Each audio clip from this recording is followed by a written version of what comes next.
Hey, ladies and gentlemen, this is Carmine Sabia for Explain America, and Michelle Obama, the former First Lady, just got raw about her marriage in a live broadcast. Before we get started, I want to remind you to like, comment, share, and subscribe below. It really helps us out. Michelle Obama, as you know, has her own podcast now, which has led many to believe that she's thinking about campaigning for president. When you look at the podcasts that are popping up on the Democrat side, Gavin Newsom, the governor of California, has one. You start to think that these people might be trying to be relatable, trying to soften their radical tones. Well, in this recent podcast, and actually in quite a few recent podcasts, Michelle Obama has talked about her marriage. And in this one, she says, you know, just because I didn't go with my husband to here or there to the inauguration, people think my marriage is over.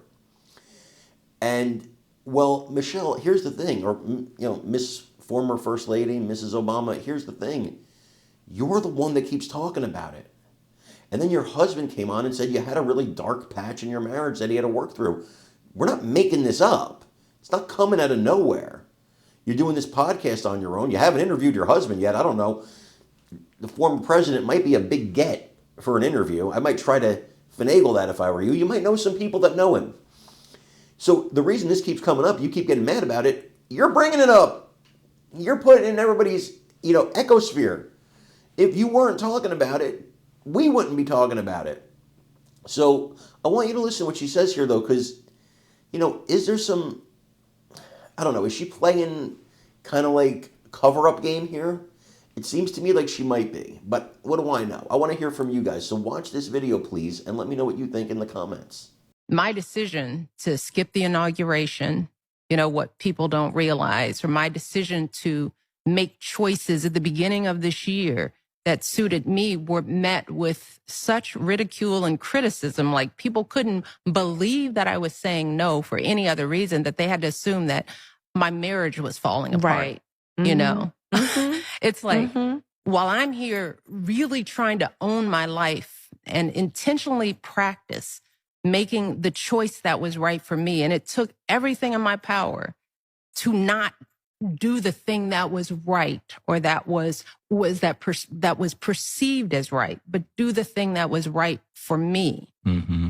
That was a hard thing for me to do. Mm-hmm. I had to basically trick myself out of it, and it started with not having anything to wear. I mean, I had affirmatively, because I'm always prepared for any funeral, anything.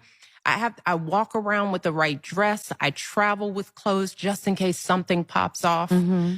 So I was like, if I'm not going to do this thing, I got to tell my team, I don't even want to have a dress ready. Yeah. Right? Because it's so easy to just say, let me do the right thing. But then you become a shock absorber. Yeah. And that's what women are. Yeah. Shock absorbers. Yeah. And that's exhausting. And it's not healthy. Yeah.